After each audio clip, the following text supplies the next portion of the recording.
Hello everyone, welcome to the next session of class 11 first chapter sets. Last time हमने examples देखे थे, उसके बाद आज हम स्टार्ट करने वाले हैं वेन डायग्राम्स। वेन डायग्राम्स एक टॉपिक है इस सेट्स में। जैसे हम सेट को सेट बिल्डर और रोस्टर फॉर्म में देखते हैं, वैसे ही वेन डायग्राम को हम फिगर में किस तरह से देख सकते हैं, उसे वेन डायग्राम बोलते हैं। ठीक है, तो हम इसे डिटेल से देखते हैं। तो जैसे जैसे एग्जाम्पल आते जाएंगे आपको और क्लियर होता जाएगा।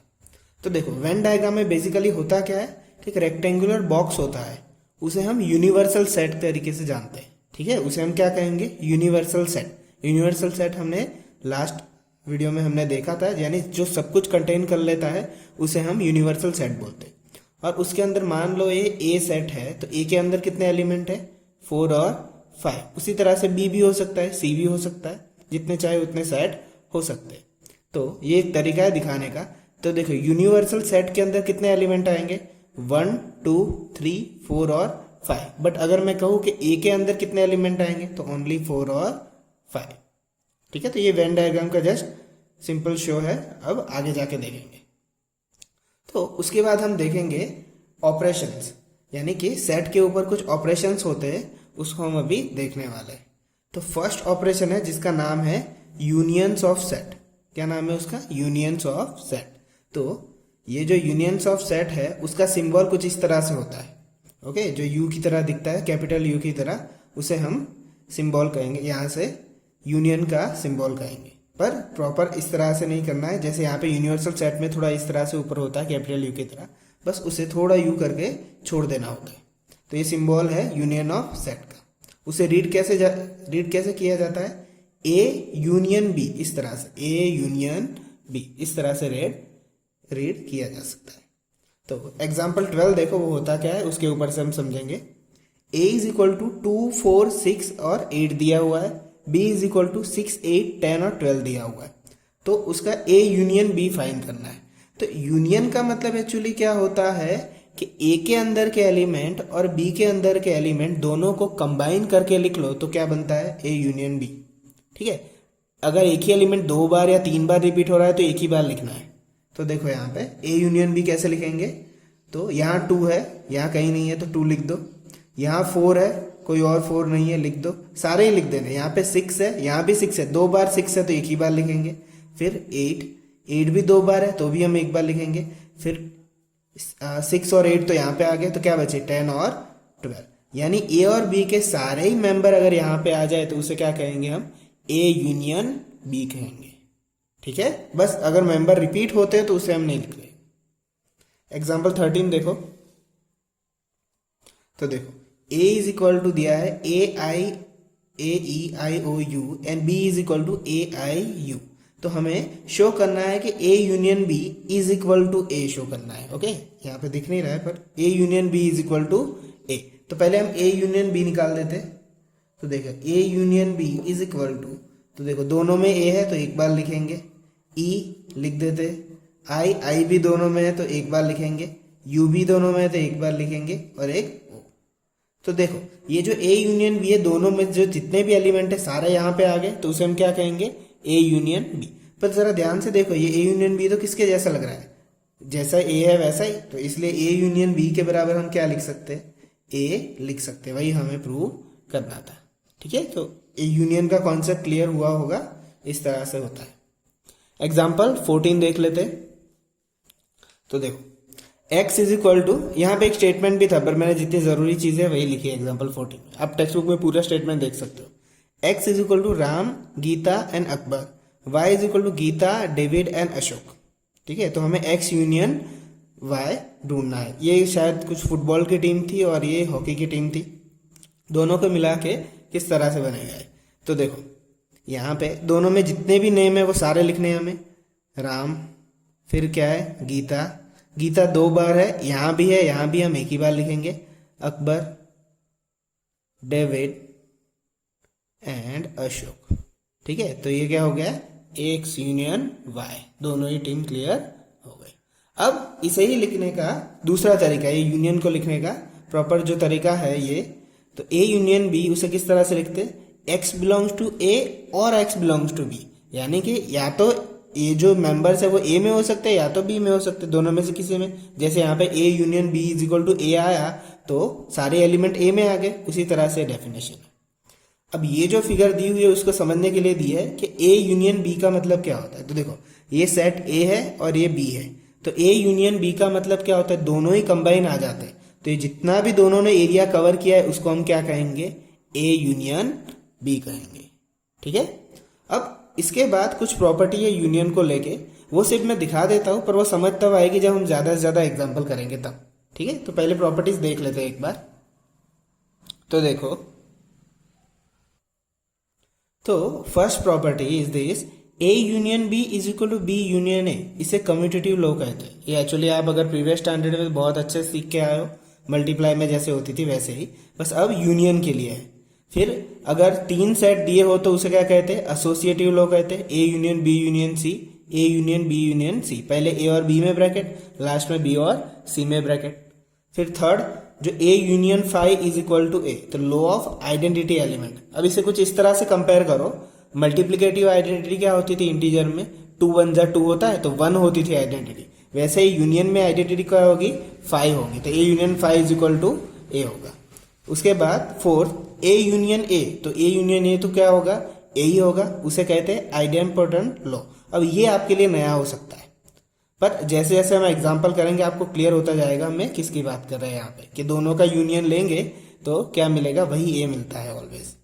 फिर universal set union A is equal to universal set. Okay, ये मोस्ट आईएमपी है यहाँ पे। अभी इसके बाद हम इंटरसेक्शन पढ़ने वाले, तो इससे अपोजिट होगा। Union universal set union a always क्या होता है, यूनिवर्सल सेट होता है। नाउ अब उसके टोटली अपोजिट ऑपरेशन, एक पहला देखा हमने यूनियन, दूसरा है उसका नाम इंटरसेक्शन।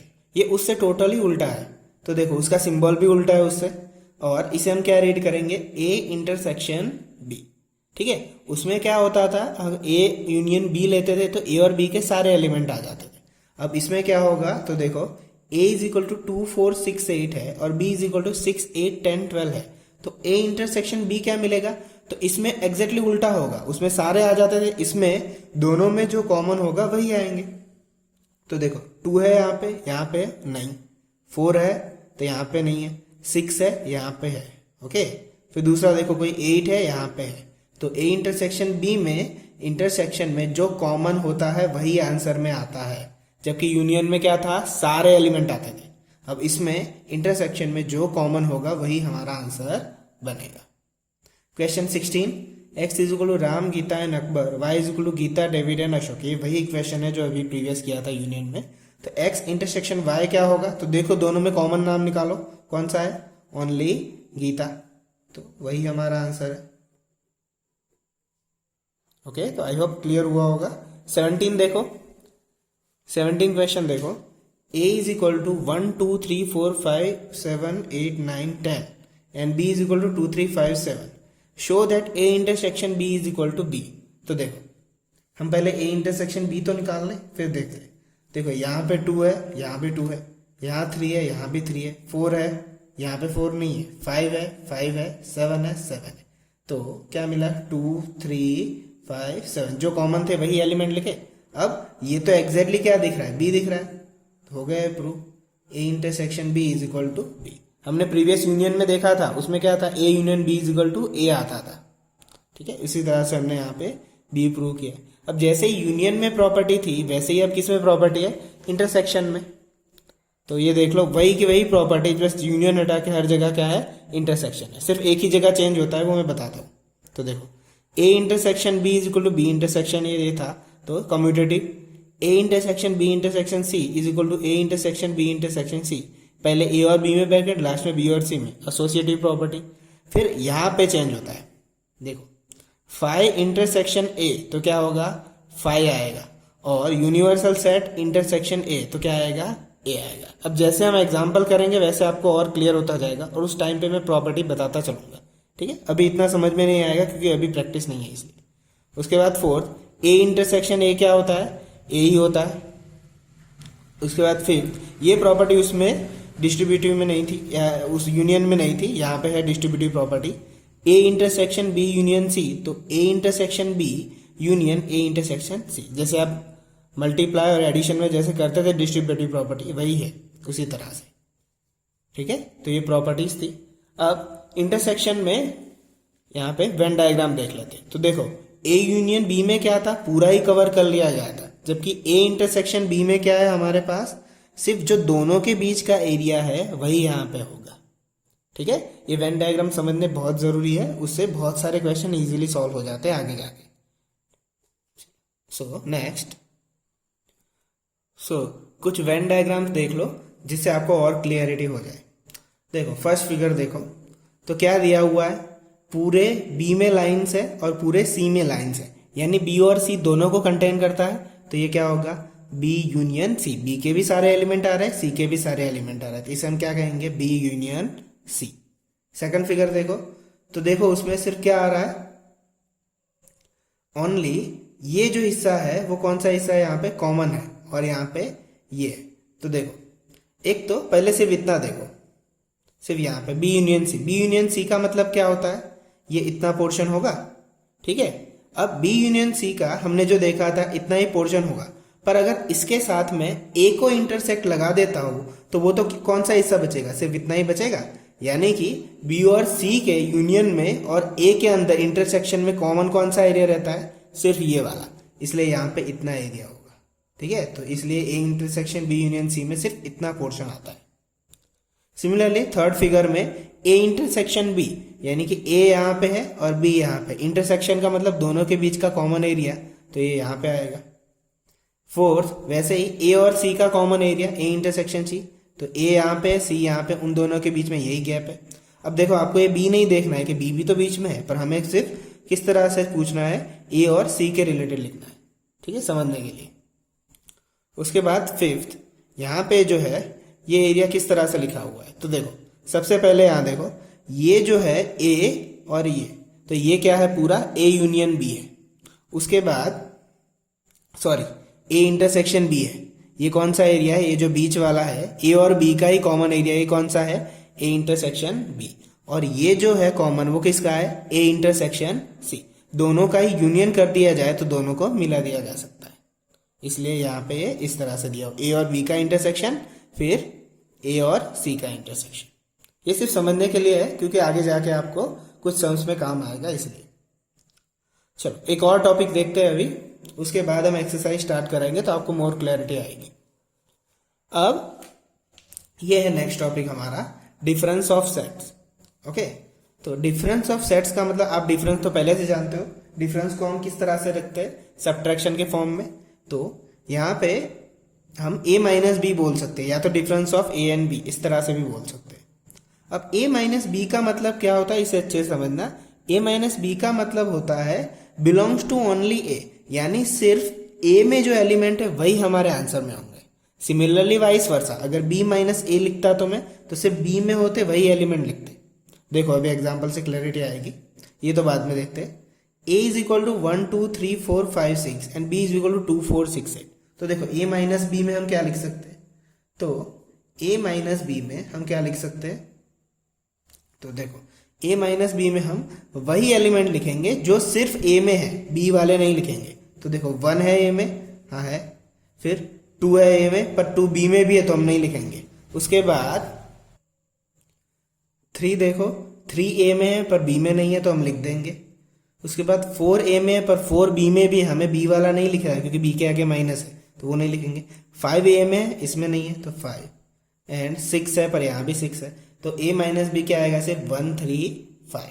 अब चलो b माइनस ए ढूंढ लेते हैं, तो b माइनस ए में ओनली जो b में होंगे वही लिखेंगे, a में नहीं लिखेंगे। तो 2 यहाँ पे है, 2 यहाँ पे नहीं लिखेंगे, 4 है 4 है, 6 है 6 है, 8 यहाँ पे है पर 8 यहाँ पे नहीं है, तो b माइनस ए ओनली क्या होगा, 8 होगा, सिंगल सेट।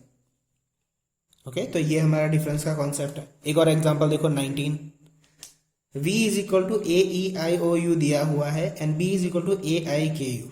तो v माइनस बी हम क्या लिखेंगे, जो सिर्फ b में है वही लिखेंगे। a यहाँ पे b में भी है तो हम नहीं लिखेंगे, e यहाँ पे e नहीं है तो e लिखो, i यहाँ भी i है नहीं लिखेंगे, o लिख देंगे, बस इतना ही है। u तो यहाँ पे कॉमन आ जाता है। उसके बाद b माइनस वी लिखते हैं, यानी कि उल्टा, ए यहाँ पे, ए भी यहाँ पे, आई है, यू भी है, सिर्फ के नहीं है, तो ओनली क्या आएगा, के आएगा। ठीक है। अब देखो इस फिगर को देखो, इसके ऊपर से भी हम समझ सकते हैं वेन डायग्राम को। देखो ये जो सिर्फ लाइन किया हुआ पोर्शन है वो पोर्शन कौन सा है, तो देखो सिर्फ ए में आते हुए एलिमेंट, यानी ए में आते हुए एलिमेंट हमने क्या लिखा, ए सेट है, बी सेट है और यूनिवर्सल सेट है, तो उसको हम क्या बोल सकते हैं, ए माइनस बी बोल सकते हैं सिर्फ इतने पोर्शन को, क्योंकि सिर्फ ए में आते हैं, बी में नहीं आते। फिर यहाँ पे सिमिलरली सिर्फ बी में आते जो डॉटेड लाइन है, ए में नहीं आते, तो उसको हम क्या बोलेंगे, बी माइनस है। और ये जो कॉमन पोर्शन है उसे हम क्या बोल सकते हैं, ए इंटरसेक्शन। इसको फिगर के तरीके से समझना बहुत जरूरी है, इससे कॉन्सेप्ट में और क्लैरिटी आती है। नाउ नेक्स्ट एक्सरसाइज 1.4 हम स्टार्ट करते हैं। तो उसका first question, find the union of, और करके 5 क्वेश्चन है, हमें सबके यूनियन फाइंड करने। तो देखो x इज इक्वल टू 135 दिया हुआ है, y इज इक्वल टू 123, तो x यूनियन y क्या होगा, तो सारे एलिमेंट लिखने हैं जो x और y में, जो डबल बार आते हैं वो नहीं लिखने। 1 2 बार है, एक ही बार लिखो, 3 भी 2 बार है, एक ही बार लिखो, फिर 2 है और 5 है, x यूनियन y क्या होगा, 1 3 2 5। Similar second question, A E I O U है, यहाँ पे ए बी सी है, ए 2 बार है तो एक बार, बी एक ही बार है, सी भी एक बार है, ई आई ओ एन यू, हमारा ये ए यूनियन बी होगा। Third, A is equal to X where X is a natural number and multiple of 3। अब ये किसके फॉर्म में, देखो इसे पहले नंबर वाले फॉर्म में लिख लेते हैं हम। तो x is a natural number and multiple of 3। अब नेचुरल नंबर है और मल्टीपल ऑफ 3, तो मल्टीपल ऑफ 3 का मतलब क्या होता है, 3 का टेबल, तो हम लिख देते हैं मल्टीपल ऑफ 3, 3 6 9, इस तरह से बढ़ता रहेगा। उसके बाद b क्या दिया हुआ है, x is a natural number less than 6, only natural number, वो भी लेस देन 6 है, तो 1 2 3 4 और 5। तो अब हमारा इसका a और b का यूनियन क्या बनेगा, तो 1 2 3 4 और 5, 3 2 बार है, एक ही बार लिखा, फिर इसके बाद 6 9 12। अब मल्टीपल तो इसके कितने होते हैं, 3 को हम कितने नंबर से मल्टीप्लाई करते हैं, अनकाउंटेबल तक, तो मल्टीपल अनकाउंटेबल होंगे, तो वो सेट हमारा अनकाउंटेबल इन्फिनिटी सेट बनेगा। यही हमारा आंसर है। ओके, कई जगह सॉल्यूशन में 3 वाली लाइन अलग से लिखी हुई होती है और बोला होता है 1 से लेके 5 तक और multiple of 3। Fourth question, x where x is a natural number and 1 less than x less than or equal to 6, यहाँ पे पॉइंट आउट है। देखो फॉर एग्जाम्पल 1 से लेके लेस देन है, तो हम 1 को काउंट नहीं करते, हमने इंटरवल्स में देखा था। तो 1 से जो बड़े नंबर्स कौन से आते हैं, 2 3 4 5 और 6 को काउंट करेंगे हम, बिल्कुल करेंगे, क्योंकि लेस देन और इक्वल टू है इसीलिए, अदरवाइज नहीं करते। सिमिलर यहाँ पे बी में क्या दिया हुआ है, x is a natural number and 6 less than x less then 10, यानी 6 और 10 काउंट नहीं होंगे, बीच वाले सारे नंबर आ जाएंगे, 7 8 9। अब a यूनियन b हम लिखते हैं तो सबको एक ही बार लिखना होता है, 2 3 4 5 6 7 8 एंड 9, तो ये होगा हमारा a union b। Next fifth, a is equal to 1 2 3 and b is equal to 5, तो a यूनियन b क्या हो, तो a यूनियन b हमारा 1 2 3 होगा। उसका रीजन क्या है, 5 तो एम्प्टी होता है, तो यूनियन के साथ वो एम्प्टी तो खाली ही रहेगा, तो सिर्फ 1 2 3 रहेगा। अब यहाँ पे हमारी प्रॉपर्टी वो काम आएगी कि a यूनियन 5 क्या होता था, a होता था। ओके, अब ये पता चला कि a यहाँ पे ये है, और अगर यूनियन b मतलब 5 ही है, तो a यूनियन 5 ऑलवेज क्या आता है, a ही आता है। तो यहाँ पे ऐसे प्रॉपर्टी क्लियर होती है। तो हम प्रॉपर्टी इस तरह से सीखेंगे कि कॉन्सेप्ट क्लियर हो जाए। Question second, a is equal to small a b दिया हुआ है, b is equal to A B C, is that a subset b and a union b is equal to what. Okay, तो देखो a subset b, तो subset होने के लिए क्या चाहिए, every element of a belongs to every element of b, तो a belongs to है, b बिलोंग्स टू है, तो a और b भी तो इसमें है, तो a subset b, yes a subset b है। ओके, उसके बाद a यूनियन b क्या होता है, तो देखो a यूनियन b, इसे अच्छे से देखना, इसका नेक्स्ट क्वेश्चन इसी पे से बना हुआ है। तो ए यूनियन बी दोनों में से एलिमेंट होंगे ए बी और सी। ओके, तो ये क्या है, ए यूनियन बी क्या है, बी ही तो मिला, ये ए बी सी वो क्या है, बी है। तो अगर ए सबसेट बी होता है तो ए यूनियन बी क्या होगा, बी होगा। सिमिलरली अगर उल्टी पोजीशन होती तो ए होता। ओके, तो नेक्स्ट क्वेश्चन देखते हैं। सेकंड क्वेश्चन के ऊपर से थर्ड क्वेश्चन की एफआईबी है। एक्चुअली एफआईबी नहीं है, यहाँ पे क्वेश्चन मार्क है पर मैंने एफआईबी कर दी है। If A and B are two sets such that A subset B then A union B is equal to, जो अभी हमने प्रूव किया भाई क्या होगा, बी होगा। ए सबसेट बी है तो यहाँ पे बी आएगा, अगर बी सबसेट ए होता तो ए आता। Okay, now fourth question, a is equal to 1 2 3 4, b is equal to 3 4 5 6 and c is equal to 5 6 7 8 and d is equal to 7 8 9 10। तो a यूनियन b फाइंड करना है। ठीक है, तो a यूनियन b तो हम लिख लेते हैं, यहाँ पे जो कॉमन है वही एलिमेंट्स सारे के सारे 1 2 3, दो कॉमन है वो एक ही बार लिखेंगे, बाकी 6। Okay, 1 2 3 4 5 6। Similarly a union c, तो 1 2 3 4, यहाँ कोई भी कॉमन नहीं है तो 1 2 3 4 5 6 7 8, ये क्या होगा, ए यूनियन सी होगा। सिमिलर बी यूनियन सी, तो बी यूनियन सी क्या होगा, 3 4 5 6 दो बार है तो एक ही बार लिखेंगे, 3 4 5 6 7 and 8। Okay, fourth B union D, तो बी यूनियन डी क्या होगा, 3 4 5 6 7 8 9 10, कोई भी एलिमेंट कॉमन नहीं है तो सारे लिख दो, 3 4 5 6 7 8 9 10। Okay, fifth A union B union C. देखो अब फिफ्थ में क्या है, 3 एलिमेंट दिए, तो सबसे पहले देखो ए यूनियन बी तो हम ऑलरेडी निकाल चुके, तो ये तो हमारा आंसर हुआ इतना, ए यूनियन बी। तो इसका यूनियन निकालना है सी के साथ, तो 1 2 3 4 5 6, यहाँ भी 5 6 7 है तो 5 6 दो बार आ रहा है तो एक ही बार लिखेंगे, तो 1 2 3 4, मैं नीचे लिख रहा हूँ 5 6 7 और 8, ये हमारा होगा A union B union C. Similar pattern पे A union B union D, तो वो क्या होगा, तो ए यूनियन बी तो ऑलरेडी है हमारे पास, और डी कहाँ है, ये रहा 7 8 9 10, यानी कि 1 से लेके ये 10 तक नंबर है, 1 2 up to 10। Okay, now B union C union D, तो हम बी यूनियन सी यहाँ पे निकाल चुके हैं, 3 4 5 6 7 8, तो उसको डी के साथ निकाल देते हैं, तो 7 8 कॉमन है तो एक ही बार आएंगे, 9 और 10 लिख लेते हैं, तो 3 4 5 6 7 8 9 और 10। ठीक है, तो ये हमारा था फोर्थ क्वेश्चन। अब फिफ्थ क्वेश्चन देखते हैं। तो देखो फिफ्थ क्वेश्चन में क्या है, क्वेश्चन 1 में जो हमने यूनियन निकाले थे उसी का ही बस हमें इंटरसेक्शन निकालना है। तो हम देखते हैं क्वेश्चन 1 फिर से। तो देखो जिसमें हमने अभी यूनियन निकाले उसी में इंटरसेक्शन निकालना है, जो पहला फर्स्ट क्वेश्चन था फर्स्ट 5 उसी में। तो देखो एक्स यूनियन वाई निकाला था, अब एक्स इंटरसेक्शन वाई निकालेंगे। तो इंटरसेक्शन में तो क्या होता है, जो कॉमन होता है वही, तो कॉमन क्या आ रहा है 1 एंड 3 सिर्फ, तो यहाँ पे क्या आएगा 1 and 3, X intersection Y. Similarly A intersection B में क्या कॉमन आ रहा है, यहाँ पे ए कॉमन आ रहा है तो क्या होगा ए। थर्ड क्वेश्चन में देखो यहाँ पे 3 6 9 है, यहाँ पे 1 2 3 4 5 है, तो ओनली ए इंटरसेक्शन बी में क्या आएगा 3 ही कॉमन आ रहा है तो हम 3 लिखेंगे। फोर्थ में ए दिया हुआ है, बी यहाँ पे है, तो ए इंटरसेक्शन बी क्या होगा, तो देखो 2 3 4 5 6 या 7 8 9 कुछ भी कॉमन नहीं है, तो जहाँ पे कुछ भी कॉमन नहीं होता वहां क्या आता है 5 आता है। ठीक है, ए इंटरसेक्शन बी क्या हो जाएगा, यानी कि एम्प्टी सेट, कुछ भी कॉमन नहीं मिल रहा है। यहाँ पे A is equal to 1 2 3, B is equal to 5, तो यहाँ भी कुछ भी कॉमन नहीं है तो ए इंटरसेक्शन बी क्या होगा 5 होगा। ओके, तो ये था हमारा आई थिंक फिफ्थ क्वेश्चन था। हम सिक्स क्वेश्चन देखते हैं।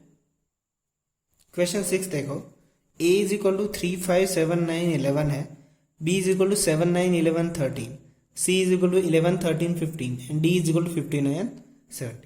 तो फर्स्ट हमें क्या फाइंड करना है, a इंटरसेक्शन b, इंटरसेक्शन वाले सम है, तो यहाँ पे जो कॉमन है वो निकालो। तो 7 9 और 11, 7 9 और 11 कॉमन है तो वो हमारा आंसर होगा। उसके बाद b इंटरसेक्शन c, तो यहाँ पे 11 और 13 कॉमन है, यहाँ भी 11 और 13। ओके, हम पहले सिंगल सिंगल जो है वो निकाल देते हैं, बाद में हम यहाँ पे जो ट्रिपल में दिया है वो करेंगे। तो फोर्थ में देखो ए इंटरसेक्शन सी, तो ए इंटरसेक्शन सी में क्या कॉमन है, सिर्फ 11, तो 11। फिफ्थ बी इंटरसेक्शन डी, तो बी और डी में क्या कॉमन है, कुछ भी कॉमन नहीं है, तो क्या होगा 5। उसके बाद क्वेश्चन 7 ए इंटरसेक्शन डी, तो ए इंटरसेक्शन डी में भी कुछ भी कॉमन नहीं है, तो क्या होगा 5। ओके, नाउ थर्ड देखते हैं। तो A intersection C intersection D, तो यहाँ देखो ए इंटरसेक्शन सी हम कितना लेके आए 11, और 11 को डी के साथ, तो यहाँ पे दोनों में कुछ भी कॉमन नहीं आ रहा, तो क्या होगा 5। Now 6 A intersection B union C, तो ए हमारे पास ये है, बी यूनियन सी नहीं है, तो हमें बी यूनियन सी पहले फाइंड करना होगा। तो हम बी यूनियन सी फाइंड कर लेते हैं पहले। B union C is equal to, यहीं पे लिख लेता हूँ मैं, बी और सी में यूनियन में क्या आएगा 7, 9, 11, 13 और 15, तो ये बी यूनियन सी है। अब ए के साथ कंपेयर करो कौन से कॉमन एलिमेंट आ रहा है, तो 11 आ रहा है, 7 और 9, तो यहाँ पे क्या होगा 7, 9 और 11। तो पहले यहाँ पे बी यूनियन सी फाइंड करना था, उसके साथ ए के साथ उसका इंटरसेक्शन लेना था। क्वेश्चन 8 देखो B union D, A intersection B union D, तो पहले हम बी यूनियन डी निकाल देते हैं। तो बी यूनियन डी क्या होगा, तो बी यूनियन डी 7, 9, 11, 13 और 15 एंड 17, ये हमारा बी यूनियन डी होगा। अब उसका इंटरसेक्शन हम किसके साथ लेंगे, ए के साथ लेंगे।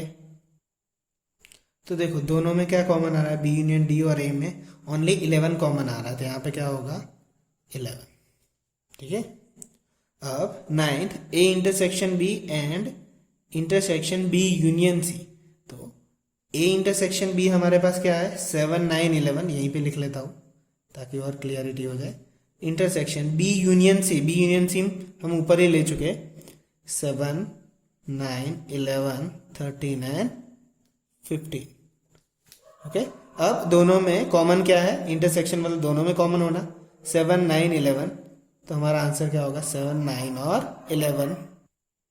Question 10 A union D intersection B union C, तो ए यूनियन डी लिख लेते हैं पहले, तो 3, 5, 7, 9, 11, 15 और 17, ये तो क्या है सिर्फ ए यूनियन डी।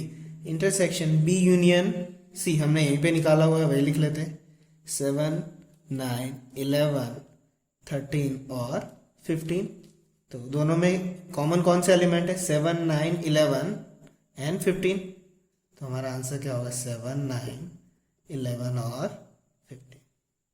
ओके, तो ये था हमारा 6 question. Question 7 A B C D यहाँ पे दिया हुआ है टेबुलर फॉर्म में, और यहाँ पे कुछ क्वेश्चन दिए हुए हैं। तो पहले हम इसको टेबुलर फॉर्म में लिख लेते हैं। एक्स पर x is a natural number, तो नेचुरल नंबर का मतलब क्या होता है 1, 2, 3 अप टू अनकाउंटेबल तक जाएंगे। बी क्या है X, X is a even natural number, तो इवन नेचुरल नंबर कौन से होते हैं 2, 4, 6, 8 up to uncountable. C X is an odd natural number, तो ऑड नेचुरल नंबर कौन से होंगे 1, 3, 5, 7, 9। उसके बाद D x is a prime number, तो प्राइम नंबर कौन से होते हैं जिसके सिर्फ 2 ही फैक्टर होते हैं उसे प्राइम कहते हैं, तो 2 आता है उसमें, 3, 5, 7, 11 एटसेट्रा आगे बढ़ते जाएंगे अनकाउंटेबल तक होते।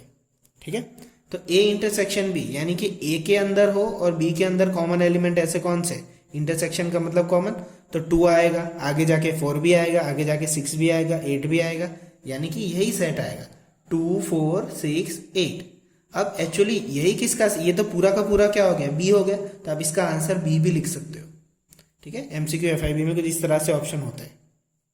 सेकंड ए इंटरसेक्शन सी, तो ए में तो सब कुछ आ जाता है, ये भी आएगा 3, 5, 7, 9, यानी कि यही पूरा आएगा, तो 1, 3, 5, 7, 9, तो क्या आएगा इसका इंटरसेक्शन भी क्या आएगा सी ही आएगा खुद ही। ठीक है, सॉरी आगे अनकाउंटेबल तक जाएंगे। ए इंटरसेक्शन डी यानी 1, 2, 3 और उसके साथ 2, 3, 5, 7, 11, तो देखो 2 भी इसमें आएगा, 3 भी आएगा, 5 भी आएगा, 7 जो कॉमन आते वही लिखने, यानी कि 2, 3, 5, 7 आगे आगे बढ़ता जाएगा। ठीक है, तो इज इक्वल टू हम क्या लिख सकते हैं डी भी लिख सकते हैं इसे। ठीक है। तो देखो ये क्या हो रहा है कि जो भी छोटा सेट होता है वही आंसर आ रहा है यहाँ पे इंटरसेक्शन में, तो इंटरसेक्शन में ऑलवेज ऐसा ही होता है, बी इंटरसेक्शन सी। बस यहाँ देखो, अब यहाँ पे इसमें कोई छोटा सेट नहीं है तो यहाँ पे अलग से आंसर आएगा, तो बी इंटरसेक्शन सी। तो बी इंटरसेक्शन सी में देखो यहाँ 2 4 6 8 है, ठीक है, यहाँ पे 1 3 5 7 9 है, तो ये इवन है, ये ऑड है, दोनों में कभी भी कोई भी नंबर मैच नहीं होगा क्योंकि इवन अलग होते ऑड अलग होते, तो यहाँ पे इंटरसेक्शन का आंसर क्या आएगा 5। उसके बाद बी इंटरसेक्शन डी, तो बी इंटरसेक्शन डी में देखो ये इवन नंबर है और प्राइम नंबर है, तो एक ही इवन प्राइम नंबर है ऐसा जो कॉमन आएगा 2 है, तो वो क्या होगा आंसर सिर्फ 2, बाकी देख लो कोई भी कॉमन नहीं आएगा। उसके बाद सी इंटरसेक्शन डी, तो यहाँ देखो 1 3 5 7 9, यहाँ पे 2 3 5 7 9 है, तो यहाँ पे 3 आएगा सबसे पहले तो, उसके बाद 5 भी कॉमन आ रहा है, 7 भी कॉमन आ रहा है, यहाँ पे ऑड है तो 11 भी आगे आएगा, यानी कि ये सीरीज तो बढ़ती जाएगी, ठीक है। तो यहाँ पे इस तरह से आंसर मिलेगा हमें। ओके, तो ये 7 क्वेश्चन था। अब 8 क्वेश्चन देखो। अब 8 क्वेश्चन में एक नया वर्ड आया है सिर्फ, which of the following pair of sets are disjoint, ठीक है। डिसजॉइंट, डिसजॉइंट का मतलब ये होता है कि दो सेट दिए हो तो उसमें कोई भी एलिमेंट कॉमन ना होना, यानी अलग अलग होना, डिफरेंट एकदम, दोनों में कोई भी एलिमेंट कॉमन ना मिले। तो देखो यहाँ पे मैं पहले कुछ, ये दो सेट है, यहाँ पे क्वेश्चन में तो एंड दिया हुआ है पर मैंने लिखा नहीं क्योंकि डायरेक्ट आंसर निकलता है इसलिए। डिसजॉइंट का मतलब हम ऑलवेज क्या निकालेंगे, इंटरसेक्शन निकालेंगे। हम क्या निकालेंगे, इंटरसेक्शन निकालेंगे। डिसजॉइंट का मतलब ये 3 है यहाँ पे। तो देखो इसको मैं यहाँ पे लिख लेता हूँ, x is a natural number 4 less than और equal to x less than और इक्वल टू 6, तो मैं कुछ इस तरह से लिख लूँ, 4 लेस देन और इक्वल टू मतलब 4 5 और 6 होंगे। अब देखो 1 2 3 4 इंटरसेक्शन 4 5 6, तो क्या मिलेगा, 4 कॉमन मिला एलिमेंट। अगर कोई भी एलिमेंट कॉमन मिलता है तो वो क्या होता है, नॉट डिसजॉइंट होता है। क्या होता है, नॉट डिसजॉइंट। ओके, अगर कॉमन ना मिलता हो कोई भी तो डिसजॉइंट होते। तो देखो सेकंड क्वेश्चन देखो, ए ई आई ओ यू, यहाँ पे सी डी ई एफ है, तो ई कॉमन आया, यहाँ भी ई कॉमन है, तो ये क्या होंगे, नॉट डिसजॉइंट होंगे। ये भी क्या होंगे, not disjoint. Third, x is an even integer, तो इवन इंटीजर कौन से होते हैं, यहाँ पे माइनस में भी होते हैं, इंटीजर की बात हो रही है, मैं यहाँ पे सिर्फ पॉजिटिव ले रहा हूँ, ठीक है। 2 4 6 उससे कोई फर्क नहीं पड़ेगा, इसलिए इंटरसेक्शन यहाँ पे ऑड इंटीजर बोला हुआ है, तो 1 3 5। तो देखो ये ऑड नंबर है, ये इवन नंबर है, तो कभी भी कोई भी नंबर कॉमन मिलेगा ही नहीं, तो क्या आंसर आएगा, 5 आएगा। तो अगर आंसर 5 आया तो इसका मतलब ये डिसजॉइंट है। ओके, अगर आंसर कोई कॉमन एलिमेंट आता है तो they are not disjoint. Okay, now question 10। Now x is equal to ABCD and y is equal to FPDG दिया हुआ है। अब हमें x माइनस वाई फाइंड करना है फर्स्ट में। तो देखो x माइनस वाई का मतलब क्या होता है, एलिमेंट सिर्फ x के होने चाहिए, y के नहीं। तो देखो a यहाँ पे है तो a आ जाएगा, b यहाँ पे है, b यहाँ पे भी है तो b नहीं आएगा, c तो c आ जाएगा, c सिर्फ x में ही है, d यहाँ पे भी है तो ये नहीं आएगा। सिमिलर पैटर्न पे y माइनस एक्स उल्टा, तो यहाँ पे FG है, ठीक है, वो आ जाएंगे, और BD जो कॉमन है वो नहीं आएंगे, जैसे इसमें कट हो गए थे वैसे ही। फिर x इंटरसेक्शन y, तो x इंटरसेक्शन y क्या होगा, दोनों में क्या कॉमन है, BD, तो हमारा आंसर क्या होगा, B और D। ये क्वेश्चन 10 था। 9th आगे देखते हैं। Question 9, a is equal to A दिया हुआ है, B C और D दिए हुए, और उसके बाद बोला है ये जो क्वेश्चन है उतने हमें फाइंड करने हैं। तो देखो फर्स्ट देखो a माइनस बी, तो सिर्फ a में हो और b में ना हो उस तरह से हमें लिखना है। तो a माइनस बी देखो यहाँ पे कौन से एलिमेंट कॉमन है, तो वो ढूंढो पहले। 4 है, यहाँ पे नहीं है, 8 12 हाँ है, 16 नहीं है, और 20 भी नहीं है। तो सिर्फ 12 के अलावा सारे ही नंबर लिख दो यहाँ पे, क्योंकि a में हो वो होने चाहिए, b में हो वो हमें काट देने। 3 6 9 15 18 21। ओके, सेकंड a माइनस सी, तो यहाँ देखो पहले कॉमन कौन से वो देखो, 2 4 6 है। ओके, तो यहाँ लिख लो, अपनी तरफ से सिंबल लगा लो। 8 है, 10, ओके नहीं है। 12 भी है, वो ऐसा ही है। 14 और 16, तो यहाँ पे सिर्फ कितने मिले? 6 और 12 ही मिले जो सी में थे वो। तो 6 और 12 के अलावा बाकी नंबर लिख लो। 3, 9, 15, 18, 21, ये क्या होंगे? ए माइनस सी। ए माइनस डी देखो तो ए में हो और डी में 5, 10, 15, 20, तो 15 है यहाँ पे, सिर्फ ओनली 15, तो 15 के अलावा पूरा सेट लिख लो। तो 3, 6, 9, 12, 18, 21, ओके ये क्या होगा? ए माइनस डी। सिमिलर पैटर्न पे चलेंगे बी माइनस ए, तो बी माइनस ए में अगेन यहाँ पे, तो बी माइनस ए में क्या कॉमन है? देखो बी और ए में कौन से एलिमेंट कॉमन है? 12 कॉमन है, बस वही है। तो बाकी सारे लिख दो 12 के अलावा, क्योंकि इस बार बी लिख रहे हैं तो बी वाले एलिमेंट लिखेंगे। 4, 8, 16 और 20। सी माइनस ए, तो सी माइनस ए, तो देखो कौन से एलिमेंट कॉमन है? 6 कॉमन है और 12 कॉमन है। 6 और 12 को छोड़ के पूरा सी लिख लो। 2, 4, 8, 10, 14 और 16। डी माइनस ए, तो डी क्या है यहाँ पे? 5, 10, 15, 20, और यहाँ पे ए है तो 15 कॉमन है, तो 15 को छोड़ के पूरा डी लिख दो। 5, 10, 20, ओके।